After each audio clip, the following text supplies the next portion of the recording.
There are some things that I just forget that I do. This is one of them, and the other is how to budget. But anyways, hey guys, welcome back. Boltspider here, and welcome back to How to Deck Build. So let's give this wheel a spin to see what we get, and let's hope it is something good. We are doing Spellbooks. Spellbooks is definitely going to be interesting since they have changed throughout the years, but with recent knowledge, let's get right into it. So spellbooks are a deck based around High Priestess of Prophecy. You also have cards like Spellbook Prophecy of the Magician and Crowley the First Prophecyr. Spellbook of Knowledge is a mainstay along with Spellbook of Power. One Crescent. Then we also have things like Spellbook of the Masters, Spellbook of Eternity, Spellbook of Secrets, Spellbook of Wisdom, Spellbook of Fate, Star Hall, and the Grand Spellbook Tower. This really gives us not enough room for what we need to do, but we can definitely do things that we normally can't. One of the mainstay hand traps is Effectivator, along with Hulk, because we can do things like the Celine combo, and that can get us into things like Access Code Talker 100% of the time.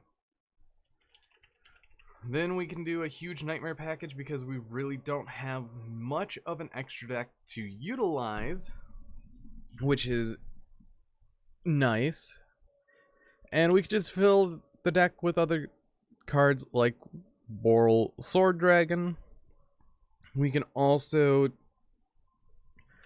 do El Mirage as a Link 1. And to fill up the rest of the deck, we have cards like Ash Blossom and Joyous Spring. Then after that, what else can we put in here? So this is where we just go to the limited section of the ban list. And we just go through what we could put in and what we shouldn't put in. We're just going to skip all the monsters and head instantly into the staple one-ofs. So things like Harpy's Feather Duster. We could also do things like an Upstart Goblin. Or we can use Sky Striker Mobilize Engage along with other cards like the Call by the Grave, Hornet Drones, and the last two cards are going to be double Widow Anchor, or for Sky Striker reasons, we can run Kagari with Akaina, and we can then, because monsters are kind of prominent, we can run double Afterburner.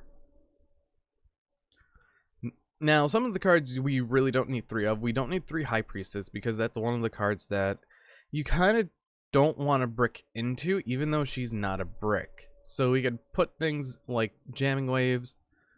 After that, cards that we kind of don't need three of. Spellbook of Eternity is a great card. It gets back your banished spellbooks. Masters is another great card. And you really can't take anything out from the deck of where it is.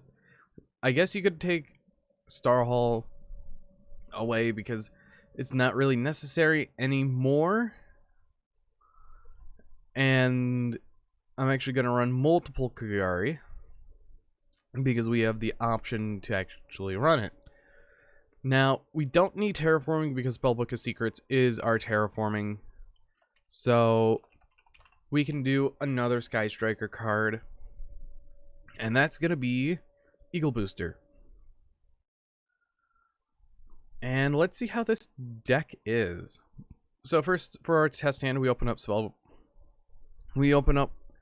a near perfect hand, so we're just going to go Spellbook Magician, grabbing something like Spellbook of the Masters.